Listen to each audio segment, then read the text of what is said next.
Olá, meu amigo internauta, minha amiga internauta. Estamos aqui para mais um podcast, mais um Pod Paulo. Hoje um podcast especial. Falaremos um pouco sobre odontologia, falaremos sobre a cavidade bucal, que é a maior cavidade em contato com o meio ambiente que nós temos no nosso corpo. Falaremos aí coisas importantes para você, para que você possa ter uma saúde bucal de qualidade. Estou aqui com a doutora Silvia Haddad, minha esposa, com a doutora Juliana Haddad, minha filha. Bom dia, pessoal. Estou aqui com o doutor Bruno Haddad, meu filho. Muito bom dia a todos que assistem a gente. Então hoje é um podcast em família, né? Família de dentistas. Eu já vou abrir a palavra, mas antes lembrar que o mês de março é o mês alusivo à prevenção à saúde bucal, ou seja, um projeto de lei de minha autoria que instituiu no município de Campinas o mês de prevenção da saúde bucal. Dia 20 de março é o Dia Mundial da Prevenção da Saúde Bucal. Então, nada mais oportuno que a gente tenha aí uma conversa em família para que todos possam trazer as suas experiências. Doutora Silvia, uma honra tê-la aqui, um prazer tê-la comigo. Você que sempre me acompanha nos desafios do dia a dia, nessa nossa trajetória dentro da vida pública. Obrigado, viu? Um prazer. Muito obrigada, é um prazer estar aqui também. E dividir o conhecimento, orientação, né, para que a população tenha um pouquinho mais de conhecimento de tudo isso. Doutora Juliana, minha filha mais velha também, uma profissional do mais alto gabarito, seja bem-vinda. Obrigada, pá. Vou te chamar assim, pai. Muito feliz por estar aqui, por poder realmente dividir todo o nosso conhecimento, entender e direcionar as pessoas que estão aí em casa. Muitas vezes elas não sabem de algumas informações que são importantes, a gente pode ajudar nessa questão. Doutor Bruno Haddad, também um prazer tê-lo aqui, meu filho caçula. Só faltou o filho do meio, que é advogado, mas enfim. Muito obrigado, pai. Gostaria de agradecer aqui a presença de todos, dizer que acho que poucas pessoas têm a oportunidade que a gente tem, né, de quase todos da nossa família exercerem a mesma profissão. E tá num bate-papo igual a esse aqui, descontraído e muito agradável. Legal, gente, vamos lá. Doutora Silvia, a senhora tem aí uma... Vou chamar de você, né, senhora? Não. É, senhora, que, né, respeito é bom dentro de casa. É só em casa. Silvinha, você tem aí uma experiência, não só no seu consultório particular, mas também você tem uma história dentro da saúde pública. Eu quero que você passe aqui pra gente quais foram os desafios que você enfrentou? Primeiro, lá na sua profissão, no início da profissão, e também isso caminhou paralelamente à sua trajetória dentro da saúde pública do município de Campinas. Conta pra gente como é, como é que foi, como é que está sendo. Eu faço agora, no final do ano, 40 anos de formada. Então, tem muita coisa que passou nesse período. Então, são muitas experiências boas, ruins, mas, enfim, é uma profissão que eu escolhi, que eu amo, e a gente aguenta e enfrenta qualquer desafio. Os 30 anos de prefeitura,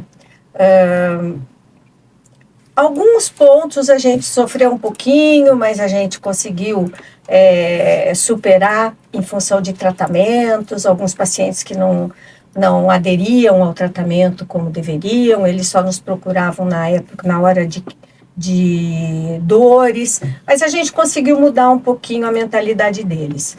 No consultório, eu faço a parte de periodontia. Periodontia é o cuidado de dentes, de periodonto, que é tudo que circula o dente, que é o osso, gengiva, mobilidade de dente, sangramento gengival. Então, a gente tem que prevenir, além de tudo, diagnosticar e tratar. Esses 40 anos de profissão, só tive coisas boas para falar. E ainda mais feliz porque meus filhos seguiram a nossa profissão. Doutora Silvia, eu vou aproveitando aqui o gancho. A gente tem aí alguns artigos, alguns estudos que mostram, né, que hoje as crianças elas têm menos cárie do que as crianças de lá de trás, né, de algum tempo atrás. Você percebeu isso dentro da odontologia na rede pública? Fluoretação de água, o cuidado que vocês tinham para atender as crianças dentro das escolas ou nas escolas, né, a visita periódica ao dentista. Esse seu trabalho dentro da rede pública é um trabalho consistente, um trabalho que traz resultado? Sim, sem dúvida. Eu fiquei na prefeitura, eu trabalhei 25 anos em Joaquim Egídio e foi um investimento muito bom lá em termos de saúde e educação. A gente fazia, não só em Joaquim, lógico, mas existe um trabalho de aplicação de flúor nas escolas. Então a gente trabalhava com as crianças das escolas, a gente fazia avaliações, mandava papel para os pais levarem as crianças, orientações, né, para os pais levarem as crianças. E com isso, nesse período que eu trabalhei em Joaquim Egídio, eu pude notar uma diferença grande. Então a gente tem ainda algumas coisas que o investimento tem que continuar, o trabalho tem que continuar. Mas nesses 25 anos que eu fiquei em Joaquim Egídio, eu percebi bastante diferença, porque o investimento na prevenção é importante. Sim, a melhor forma de você diminuir gasto é você investir em prevenção, sem sombra de dúvida. Mas nós vamos voltar com algumas outras perguntas. A doutora Juliana tem um trabalho muito bonito dentro da sua especialidade, que é a ortodontia. E também tem um trabalho voluntário na Unicamp. Eu gostaria, doutora Juliana, primeiro que você falasse para as mães que estão nos assistindo da preocupação com os dentinhos de leite, né? Algumas perguntas que sempre surgem para nós, dentistas. Quando que eu devo levar meu filho ao dentista? Qual é a primeira consulta? Qual é a idade? Então, passa um pouquinho da sua experiência, da sua ortodontia preventiva, da sua ortodontia intervencionista, né, que você faz ali a correção dos maus posicionamentos dentários, né, daqueles dentinhos que não estão articulando, não estão mordendo direito. O que pode levar, né, a gente vai depois conversar com o Bruno, casos até muito impactantes que mereçam até cirurgias, mas enfim, passa pra gente aí a sua experiência, como é que foi, como é que tem sido. Bom, eu me formei em 2007 e eu passei o primeiro ano da minha formação no serviço público. Trabalhei numa cidade pequena e tive a oportunidade de trabalhar e visualizar a carência mesmo da população em relação à orientação de maneira de tratar, de cuidar dos dentinhos, né? Então, pais, mães, por diversas vezes, tá cariado, tira. Então, não é esse o caminho, né? A gente sempre precisa ser o mais conservador possível. Esses dentes de leite, eles têm sim função deles estarem na boca, eles vão orientar, ajudar no crescimento ósseo, eles vão orientar a erupção dos dentes permanentes. E é preconizado pelos médicos que no primeiro ano de vida, o pacientinho, ele vá para o consultório odontológico. A gente orienta. Nasceu o primeiro dente, ele está lá para a gente poder fazer orientação de higienização, cuidado e visualizar algumas coisas que às vezes a gente pode ficar alerta antes do problema acontecer. Por exemplo, problemas genéticos, né? Então a gente orienta, pai, olha, fique atento à questão de amígdala, de adenoide, a gente tem casos específicos na família, então a gente já consegue ir orientando algumas coisas. Muitos acham que o aparelho ele só é colocado quando os dentes de leite caem, e isso é um mito. Isso é um erro, né? É um erro. Não é um mito, é um erro. Além do mito, é um erro, né? Isso mesmo. Porque existem muitos procedimentos, muita interferência que a gente pode ter quando a gente pega um paciente em crescimento. A gente consegue fazer crescimento ósseo, direcionar osso para que o paciente, quando ele cresça, ele tenha o dente encaixando na posição correta e que a parte óssea esteja numa evolução natural e a gente não precisa fazer uma interferência, lançar a mão aí de um bucomaxilo para poder fazer uma correção mais agressiva ali na questão de crescimento do paciente. Então, acho que nesse ponto. Na Unicamp, eu coordeno o ambulatório de ortodontia.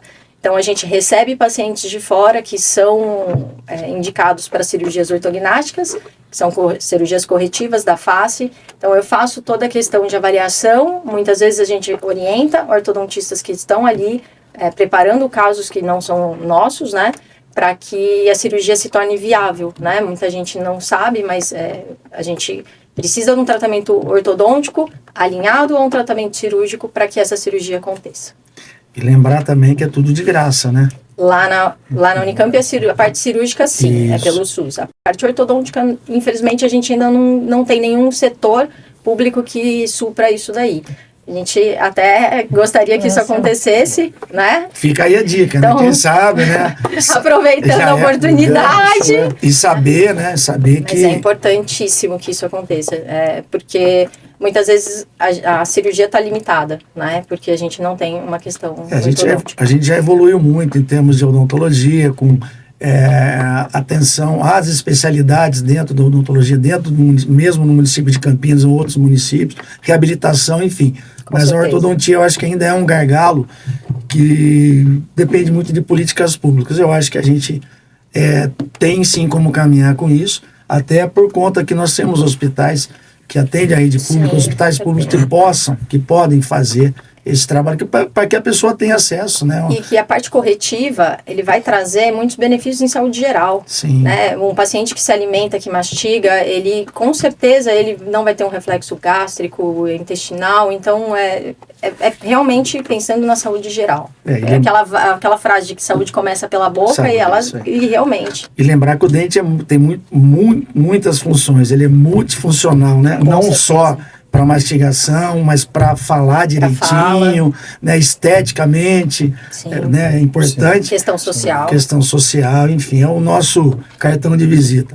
O Bruno pode falar um pouquinho sobre os pacientes que você recebe, né, que necessitam de cirurgias ortognáticas, essas cirurgias de correção de posicionamento não só dentário, mas também ósseo, e falar um pouquinho da sua experiência no consultório. Você fez né, um curso fora do Brasil também. Como é que foi a sua experiência fora do Brasil? Vamos lá. Eu sou bucomaxilo, né? Poucas pessoas sabem da nossa especialidade. Na verdade, eu acho que a grande maioria não sabe exatamente o que o bucomaxilo faz. Mas, de maneira sucinta, o bucomaxilo é responsável por traumas de cabeça e pescoço. Muitas pessoas acham que quando ela sofre um acidente de carro, quem vai atendê-lo no hospital, quem vai fazer a cirurgia, né, de correção desse trauma e fixação, é um médico. Nem sempre é um médico. Existem, sim, alguns médicos que acabam fazendo, né, algumas especialidades, mas na maioria das vezes acaba sendo um dentista, né, um bucomaxilo que faz essa cirurgia de correção.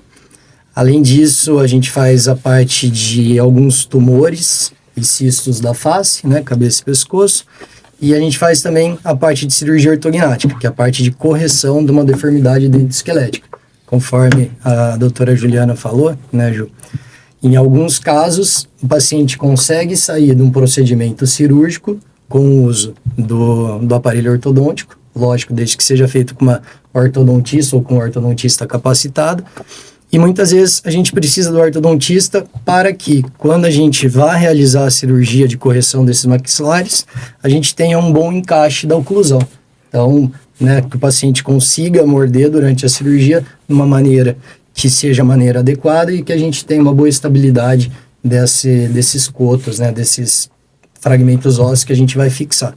E, além disso, a gente, puxando um pouco aí para a parte de saúde pública, né, a parte de prevenção dentária, de prevenção de saúde dentária, né, de saúde bucal, que a gente estava conversando com a mamãe, a gente faz a parte de drenagem de abscesso. Então, a parte de prevenção de dente, né, prevenção de saúde bucal é muito importante, porque o dente pode levar a pessoa a óbito, né? A pessoa pode morrer por causa de uma cárie, a cárie evolui para um abscesso, o abscesso evolui para uma angina, a angina evolui para uma mediastinite, e o paciente vem a óbito por causa disso. Então, a questão dente é uma questão muito importante. Então, né, fica aqui o meu relato para que a gente tenha, né, uma atenção em relação aos elementos dentários, em relação à boca, né, a parte de tumor também, alguns cânceres de boca que pode levar o paciente a óbito.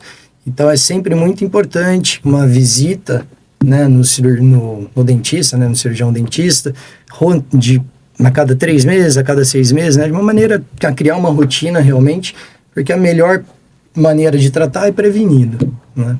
Eu acho que É isso, de maneira um pouco alongada, só puxando um pouquinho, acabei não falando da parte do ter morado fora do Brasil, né? Acabei indo morar nos Estados Unidos, fiquei 1 ano lá estudando a parte de cirurgia e foi uma coisa que eu sempre desejei, sempre tive vontade de fazer um intercâmbio e pude realizar essa vontade dentro da minha área de atuação. Eu até fiz essa pergunta de forma proposital. Por quê? Porque eu sempre digo que o dentista brasileiro, ele é, se não é o melhor, é um dos melhores do mundo, tecnicamente. Então ele tem bom gosto, ele sabe fazer uma reabilitação, ele sabe conduzir aí um tratamento odontológico satisfatório, né, com qualidade, com material, tecnologia de primeiro mundo. Mas eu falo que ele peca muitas vezes como promotor de saúde. Então o Bruno falou algumas coisas interessantes. Por exemplo, né, quadros de infecções mais intensas ou exuberantes. A infecção não começa grande, ela começa pequena. Né? A perda dentária, muitas vezes por destruição de cárie, a cárie não começa grande, ela começa pequena. Falta ali, muitas vezes, um cuidado especial com a boca. Aquela feridinha... Só te interrompendo um segundo, pai. A infecção, né, deixar claro para as pessoas, ela começa pequena, mas ela tem um quadro de evolução muito rápido. Sim. Então ela se torna, né, uma infecção grave num intervalo de tempo muito curto. Sim. Isso varia um pouquinho de indivíduo para indivíduo, mas enfim, é o que acontece. Então, muitas vezes aquele inchaço no rosto já pode indicar um quadro de infecção. Tem pus ali, né? Tem algo errado que tem que ser tratado. Isso pode levar a uma infecção no coração, uma endocardite bacteriana. Isso leva a um quadro de disseminação do corpo como um todo, sepsemia e óbito. A gente já teve a oportunidade de ver quadros muito exuberantes, mas eles não começam, né, sem ter aí a conivência ou a falta de cuidado do paciente. Aquela feridinha que muitas vezes está lá, uma prótese machucando, que é já um indicativo que pode ser um câncer de boca, né?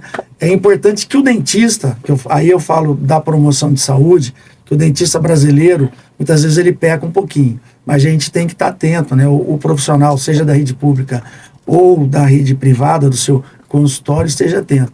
E vou fazer uma pergunta, doutora Silvia, porque pode ser várias coisas, mas às vezes o paciente, ele chega no consultório, ou chega lá no posto de saúde e fala, olha, minha gengiva sangra, eu passo fio dental sangra, então eu não estou passando mais fio dental, ou a minha escova está machucando.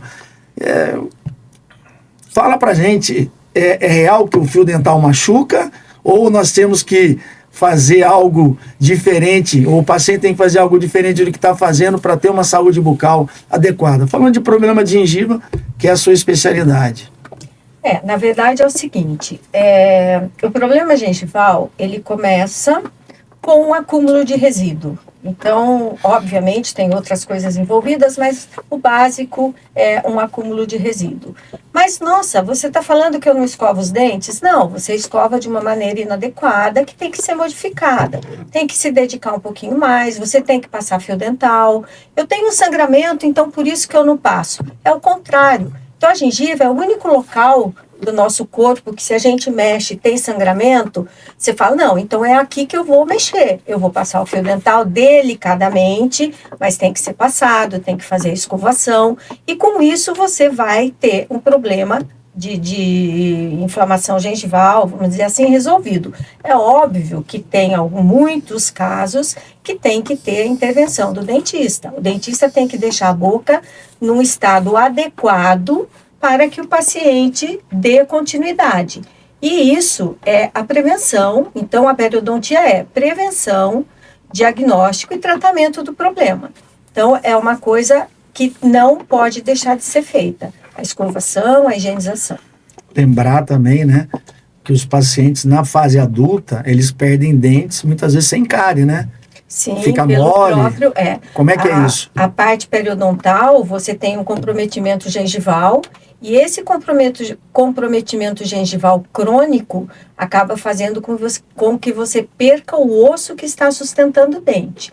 Então, aí você tem, além do sangramento gengival, você tem a perda desse osso causando mobilidade, porque o dente perde o suporte e ele não aguenta mais a mastigação. Então ele vai ficando cada vez mais mole, cada vez mais comprometido e você acaba perdendo um dente. Quando procura, por exemplo, um especialista, às vezes a gente não consegue fazer nada para salvá-lo, porque a perda óssea foi muito intensa. Mas isso a mobilidade do dente é uma consequência de um acúmulo de resíduo ali. Tá bom. Doutora Juliana, na fase adulta a gente viu que se perde dente por problema periodontal, né? Por falta de higiene, por falta de cuidado, não ter aí uma preocupação específica com o uso de fio dental, uma escovação adequada, né? Escovar o dente pelo menos 3 a 4 vezes ao dia. As crianças, você que tem filho pequeno, conta aí pra gente, quantos dentes são na dentição decídua, quando começa a erupcionar o dente, por que a criança perde dente, qual é a dificuldade de conscientizar, eu acho que não só a criança, mas a mãe, né? E o pai, que são os responsáveis pela manutenção da saúde bucal das nossas crianças. Sim. Então, a gente tem a formação dentária ainda dentro da barriga da mãe, né? Os dentes começam a se formar, todos os tecidos começam a se formar pontualmente, né? Conforme a erupção vai acontecer, ainda quando nós somos fetos. E aí, quando a gente tem em torno de 4 a 10 meses, né? É o tempo, geralmente, que nascem os primeiros dentinhos de leite. Hoje, em torno de 6 meses, mas às vezes a gente vê pacientes que passam um pouquinho desse tempo e outros que adiantam esse período. Os primeiros dentinhos de baixo são os incisivos inferiores, são os que primeiro erupcionam. E a dentição decídua, que é a de leite, vulgarmente chamada pela de leite, a gente inicia com esses 6 meses e aos 30 meses a gente já tem ela completa. São 20 dentes, né? Então temos incisivos, caninos e molares. Na dentição de leite a gente não tem os prévios, né? Que depois vão nascer na permanente. E aí, a permanente a gente começa a erupção aos 6 anos, com os primeiros molares inferiores, são os últimos dentes lá atrás que eles nascem sem nenhum cair. Então, a dentição permanente tem 32 dentes, contando os dentes do siso, mas tem pacientes que ainda podem ter os quartos molares, né? Então, dentes supranumerários, isso também é muito importante que seja diagnosticado, porque isso interfere na erupção de dentes que vão ficar na boca, né? Então, a avaliação é sempre muito importante nesse sentido. Os pais precisam sempre estar atentos à higienização, né? A gente preconiza que até os 9 anos os pais precisam fazer pelo menos uma escovação para as crianças. É difícil, né? Muitas vezes a gente sabe da correria de pai e de mãe, mas é muito necessário para que essa saúde bucal ela aconteça. Aí lembrar também, né? À noite a criança quer dormir, não vamos acordar, vamos deixar ela dormir. Lembrar também daquelas cáries de mamadeira, né, aqueles achocolatados. Fala um pouquinho disso também, é importante. No período noturno, quando a gente dorme, a gente tem uma redução da saliva. A saliva ela tem substâncias muito importantes para que a gente faça o controle da microbiota, que são as bactérias que a gente naturalmente tem na boca. Então, quando a saliva diminui, a gente diminui a proteção dos dentes. E se a gente está associado a açúcares, né, que não são só açúcares pó do açúcar, então o chocolate também pode estar ligado ao aminoácido, né, que é o pão, por exemplo, na hora de dormir. As bactérias elas vão lá, vão digerir essa sujeira, né, esse resto de alimento que está na superfície do dente e vão liberar ácido. Então, nesse período, o dente fica muito mais suscetível a ter algum problema de cárie do que durante o dia que você está falando, está articulando, está salivando, enfim. Então, a orientação não deixe seu filho dormir sem fazer higienização, escovação e fio dental, porque o fio dental... às vezes as pessoas falam, não, é dente de leite, não tem problema, não vou usar fio dental. O fio dental é muito importante porque a escova, ela higieniza parte do dente. Existem faces do dente, que são lados dos dentes, que a escova não pega. Então, se você não tiver o fio dental, mas é difícil passar no meu filho, mas precisa, é muito importante. Coloca na frente da televisão, liga uma TV lá, né? Faço isso hoje, liga a televisãozinha, deixa assistindo e a gente vai escovando o dente. O Bruno também tem filha pequena. Distrair a criança. O Bruno, a sua especialidade, ela não cuida só de trauma, só de paciente internado, mas você pega ali, às vezes no consultório, no ambulatório, pacientes com terceiros molares, dentes do siso. Às vezes merece aí uma uma atenção especial, uma higienização especial. Eles, né, normalmente, eles promovem quadros de infecções recorrentes, né, quadros crônicos que muitas vezes acabam se agudizando, pacientes que aparecem no consultório com alguma feridinha na boca, enfim. Conta aí um pouquinho, né, ou passa para o nosso internauta quais seriam as situações que a pessoa tem que ficar um pouquinho mais atenta a esses quadros de infecções, muitas vezes quadros de lesões que mereçam cuidados especiais, lesões brancas, aftas, enfim. Passa um pouquinho dessa sua experiência. O pessoal hoje tem uma ideia de que os terceiros molares obrigatoriamente devem ser extraídos, né? Isso não é uma verdade. Existem, né, classificações, né, existem posicionamentos dos terceiros molares que a gente indica extrações. Dentre eles, um terceiro molar incluso, né, um terceiro molar que está dentro do osso ou está numa posição errada. Isso pode vir causar um problema para o paciente e a gente indica a extração. Terceiros molares que estão em boca, que é um paciente que tem uma boa higiene oral, né, que está em função, o terceiro molar, normalmente não tem uma necessidade de extração. Então, existem casos de indicação de extração e casos na qual o paciente consegue ficar ali com o terceiro molar em boca, em função, tranquilamente.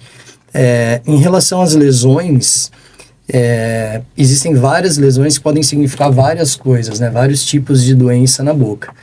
Então, o que a gente sempre orienta? Lesões que estão ali por mais de 5 dias, né? Que não sarou, que está vendo, que o paciente está avaliando, está vendo que essa lesão está crescendo. A gente orienta que procurem um cirurgião dentista, para esse cirurgião dentista avaliar, fazer muitas vezes uma biópsia, né, na qual tira um fragmento dessa lesão, manda para uma análise e dependendo do que for, o próprio cirurgião dentista consegue resolver o problema, né? Em alguns casos a gente indica para outra especialidade, por exemplo, cabeça e pescoço, para ele dar sequência no tratamento e, enfim, fazer aquilo que o médico acha necessário. Não, lembrar aqui que a gente está falando de prevenção e essas lesões que você falou da biópsia são lesões maiores.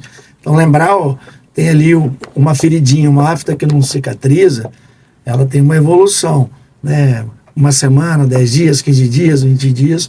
O que a gente não pode deixar é que isso se torne, ou se demore muito tempo, para que seja, de alguma forma, tratado ou diagnosticado. Porque o dentista, na grande maioria das vezes, ele remove aquela lesão, não tem que fazer nenhum outro tipo de tratamento. Né, as especialidades, cabeça e pescoço, são cirurgias mais invasivas, causa mais morbidade para o paciente, são cirurgias mais que deixam algumas sequelas, né? Enfim, mas é importante o nosso internauta que está nos assistindo ficar atento, né?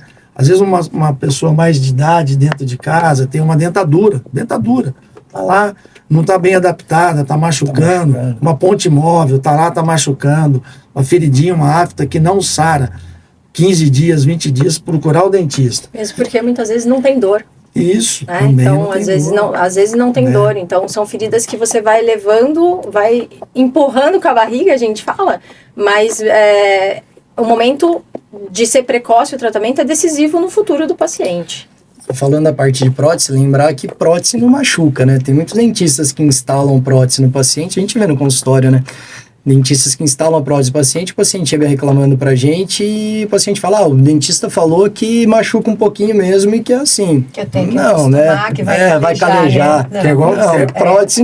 É igual sapato novo, né? No começo aperta, depois machuca, você vai depois melhora. Não é não. Não, com a prótese, quando ela é muito bem feita, né? Ela é bem adaptada, ela tem a função, ela tem estética. Então, a prótese não machuca, né? Não é normal. Lembrar também que às vezes alguns tipos de sangramento, né? Quem tem uma vivência maior no hospital, às vezes um sangramento de gengiva, ele pode ser indicativo de um quadro ou de aplasia de medula, ou mesmo um quadro de leucemia. Então é importante saber se o paciente trabalha com defensivos agrícolas, ele é da área rural, se tem alguma coisa, né, fora esse sangramento, enfim, fazer uma pesquisa, porque às vezes um diagnóstico precoce é a possibilidade da pessoa viver ou morrer. E nós somos a porta de entrada para isso, sim. muitas vezes. É através da gente que esse paciente vai ser diagnosticado precocemente. Então, Muitas doenças da cavidade, do corpo como um todo, ele tem algumas manifestações na cavidade bucal. Então isso é muito importante, que a gente passe, né, para o nosso internauta, para o nosso cidadão comum, para aquele que muitas vezes não valoriza muito a saúde bucal. Às vezes a pessoa acha que a coisa é só estética, e não é estética, ela é funcional e fisiológica como um todo, né? E tem todo um contexto da boca fazer parte do corpo como um todo. E a saúde bucal, ela reflete na saúde do corpo como um isso é a todo. importância de uma anamnese bem feita pelo profissional, né? Que tem que ser, porque detectam coisas que podem passar desapercebidas. eu tenho uma história ligada a você, que a gente, quando eu fui convidada para fazer aula na Câmara, eu cheguei no consultório, tinha uma ligação, uma paciente tinha entrado em contato, que ele queria agendar uma consulta. Foi a única paciente de todo o tempo que eu fiz lá, foi a única que entrou em contato. Mas, para não alongar a conversa, essa paciente já tinha passado por diversos profissionais e a queixa dela era um implante que ela falava, jurava que estava estava inclinando para frente. Eu fiz a avaliação dela, avaliei várias coisas, vi que a mordida dela estava fora de padrão, perguntei para ela se ela estava tendo crescimento de membros e, resumindo, ela estava com um tumor de hipófise por conta, quer dizer, ela teve essa alteração toda bucal, o único dente que não se mexia era aquele que estava parado e os outros, por conta de um crescimento mandibular, ela não conseguia encaixar direito e os dentes se movimentaram por conta disso. Então, é muito importante que a gente tenha uma visão multidisciplinar ali realmente da situação, pensando nessa questão de indicar um tratamento mais específico. Né? A gente tem muitas histórias para serem contadas. Eu já passei por algumas situações, por exemplo, paciente com dor de cabeça. O paciente chegava, o Bruno passou por isso, a Juliana também, a Silvia. Pacientes com dor de cabeça, aquelas cefaleias intensas, que a pessoa jura que tem um tumor na cabeça. Ela jura que é fadada à morte. Ela vai morrer. Né? Ela vai morrer, não conseguem achar o problema. Não consegue achar o problema, passou por vários profissionais, passou por todo mundo. Aí chega no consultório, a gente faz uma anamnese, como a doutora Silvia falou, a gente faz palpação, né, na articulação temporomandibular, musculatura, né? Todo o sistema estomatognático a gente examina e vê que ela tem ali uma disfunção de ATM. Ela não morde direito, ela não mastiga direito, ela trava a boca à noite quando ela vai dormir. Então, o que a gente faz? Muitas vezes instala uma placa meio relaxante, né, tira a pessoa dessa sintomatologia aguda, desse quadro agudo, e aí sim você vai tratar, né, toda toda a causa que leva aquele efeito, aquela dor intensa, que ela achou que era um tumor na cabeça, e não tem nada a ver com tumor na cabeça. Então, muitas vezes, alguns profissionais menos informados, talvez eles tenham dificuldade para lidar com algo que é muito simples, né? Eu tive outro paciente que ele quase tirou a vida, porque ele tinha uma comunicação bucosinusal, na verdade, é o nariz, o seio maxilar comunica com a cavidade bucal, né? Enfim, e ele achava que ele tinha um tumor na boca, que ele ia morrer. Algo que foi resultante de uma extração dentária, não sei se mal sucedida ou não, iatrogênica ou não, se o profissional ele não teve habilidade suficiente ou faltou orientação. E o paciente jurava que ia morrer. Então, foi feito o procedimento cirúrgico, foi fechado aquela comunicação, o paciente, né, viu que realmente era coisa muito simples. Então, a odontologia ela é extremamente importante, mas ela é muito impactante na vida das pessoas. Ela tem situações que as pessoas estão muito fragilizadas, elas precisam da ajuda de nós profissionais. Eu deixo aberto aí para alguém quiser falar alguma experiência dentro da profissão. Bruno, Silvia. Eu, na minha área, eu tenho alguns casos de pessoas que têm problemas de articulação, que têm artrite, artrose, faziam tratamento e não tinham a melhora que eles esperavam. Até que um dos médicos avaliando encaminhou o dentista. E eles tinham uma infecção bucal violenta. Então, eles não tinham uma melhora total em função dessa infecção. Aí tem pus, tem uma série de coisas, e eles estão comendo, estão engolindo aquilo vai se depositando em articulações e fica cada vez um quadro mais comprometido. Então, fez o tratamento, removeu todo o foco de infecção, aprenderam a manter, né, a higiene bucal e, novamente falando, com escovação, com fio dental. E esse quadro desses problemas articulares teve uma melhora significativa. Então, não foi um nem dois, foram vários pacientes no consultório dessa maneira. Não, tem muitos estudos, né, que relacionam a má higienização com parto prematuro, com infarto do miocárdio, AVC, aborto. Então, a saúde bucal realmente é muito importante para toda a saúde geral. E você falando, mãe, desse caso do paciente, eu peguei uma vez no hospital um paciente que ele estava com suspeita de uma hemorragia digestiva alta. O paciente estava vomitando sangue, me chamaram para avaliar, porque reviraram o paciente, né, cabeça para baixo e não acharam nada e me chamaram para avaliar. Aí cheguei lá para avaliar o paciente com edema gigante, né, na região submandibular do lado esquerdo. E quando eu abri a boca do paciente, o paciente com uma infecção extremamente significativa, drenando pus, drenando sangue dali. Ele tinha extraído uns dentes uns 15, 20 dias antes. Então, o que acontecia? Drenava por ali, ele engolia e ele vomitava. Então, assim, e o paciente quase veio a óbito. Tive que levar para o centro cirúrgico, fizeram uma drenagem. Ele ficou entubado durante 20 dias. Era um paciente de mais de idade já, de 74 anos. Mas, graças a Deus, sobreviveu. Então, assim, o próprio médico, né, os próprios médicos muitas vezes não dão atenção para a cavidade oral, né? Então eles não têm obrigação de saber, né, da parte de oclusão, enfim, mas você bater o olho e você vê que tem algo errado, isso, né, eu acho que seria o básico. Mas e daí chamar quem é a especialidade que é responsável para atuar em relação a isso. Mas esse paciente me chama, você falando disso, lembrei bem dele, me chamou bastante atenção. Isso é legal você falar, porque a gente, lá na Unicamp, eu faço parte de voluntariado dentro do serviço de otorrino. E lá a gente une forças para que o paciente realmente tenha o grande ganho em questão de saúde, né? Então, a gente trabalha com a parte de otorrino, mas a parte de bucomaxilo, de ortodontia, ela está lá aliada para diagnóstico de tumores, de lesões, de saúde bucal. Olha, não tem como você ter uma estabilidade articular com essa maneira de posicionamento dentário. Então, realmente, isso é extremamente importante. Mas isso é bom a gente falar, porque muitas vezes a presença do cirurgião dentista dentro do hospital, ele não é tão valorizado. E eu tenho uma lei de minha autoria no município de Campinas, justamente para que os hospitais da rede pública, eles tenham dentro do seu corpo clínico, dentro das UTIs, um cirurgião dentista para fazer as avaliações de quadros de infecção, quadros de má higiene, que isso acaba impactando o serviço público, deixando ele mais caro.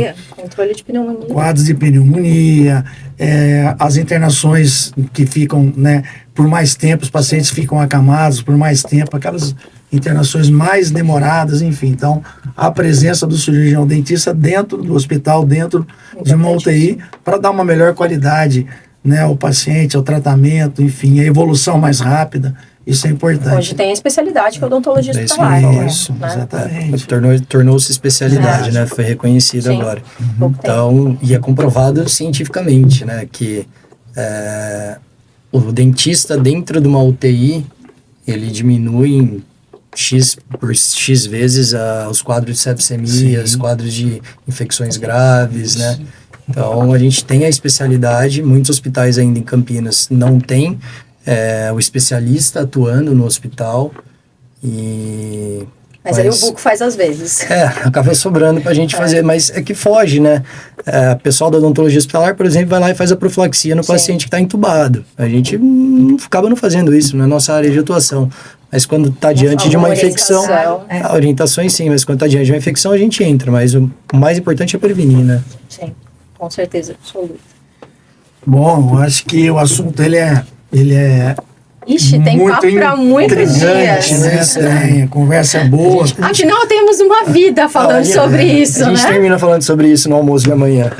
Não, muito bacana. Continuar amanhã. É importante, né, a gente realmente passar essas informações, passar as nossas experiências, não só profissionais, mas experiências que são experiências de vida, impactante, né, ajuda que muitos de vocês, ou muitos de nós, eles proporcionam aos pacientes. Você devolver a autoestima para o paciente, devolver a saúde para o paciente. Só te interrompendo, pai, antes que eu esqueça. Você falou de devolver a autoestima. Tem um caso quando eu ainda fazia faculdade, né, quando eu era estudante, que a gente tem a matéria de prótese total, né, dentadura, né, o vulgo dentadura.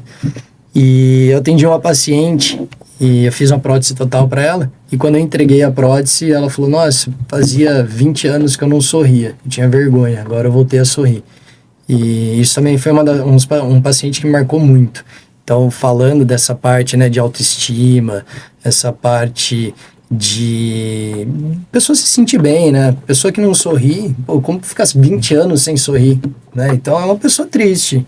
E a gente pode devolver, né? Nossa profissão pode devolver essa alegria pro paciente. Autoestima. Até dignidade, muitas Dignidade, vezes. sim. Bom, estamos chegando ao final do nosso podcast. Doutora Silvia, deixa aí uma mensagem para os nossos internautas. Olha, o importante lembrem sempre de irem a um dentista, façam avaliação, lembrem-se que tem problemas dentais, problemas bucais que não doem, então isso é muito importante. A gente tem, assim, uma preocupação muito grande, porque às vezes o paciente deixa de ir porque não tem dor, mas é necessário fazer uma avaliação, é necessário, mesmo que não sinta nada, procurar um profissional da área para poder evitar que as coisas maiores, mais complexas aconteçam. Doutora Juliana. Vou puxar a sardinha para a parte da odontologia, né, da ortodontia, perdão, e ortopedia facial. Então, é muito importante que os pais fiquem atentos às crianças, que levem seus filhos cedo para o consultório, mesmo que seja para ouvir, tá tudo bem, né, isso é importante, porque muitas vezes a gente consegue entrar e atuar e resolver um problema por um período muito mais curto, com menos intervenção no paciente e com uma repercussão financeira muito menos dolorida para o bolso dos pais também. Doutor Bruno, fale ali com os nossos internautas. Como a minha mãe e a minha irmã já falaram, procure sempre um cirurgião dentista, né, regularmente. Dizer que, né, puxando um pouco para a parte de articulação, que estalidos na região de ouvido, dor na região de ouvido, zumbido, muitas vezes está ligado a um problema articular, né? Não um problema otológico, um problema neurológico. Então procure, caso você tenha alguma alteração, você sinta, né, muita dor de cabeça, muita cefaleia, procure um cirurgião dentista, de preferência um bucomaxilo, para a gente poder ajudar vocês aí, tá bom? Legal. Obrigado, doutora Silvia, doutora Juliana, doutor Bruno. Muito obrigado. A gente que agradece Obrigada. de estar aqui, pelo convite. Eu fico muito feliz. Então, tá bom. Hoje foi Odontologia em Família, né? O nosso Pod Paulo foi Odontologia em Família. Então, lembrar os nossos internautas, né, de seguirem essas orientações desses profissionais do mais alto gabarito. São profissionais já consagrados, testados, e mais do que testados, são profissionais reconhecidos. Aprovados, né? E reconhecidos pelo trabalho que desempenham. Você, internauta que nos acompanha nas redes sociais, deixem as suas sugestões para um próximo Pod Paulo, façam suas perguntas, deixem os seus questionamentos para que a gente possa estar respondendo e lembrar que a saúde começa pela boca. Valeu, gente. Tudo de bom. Obrigado, gente.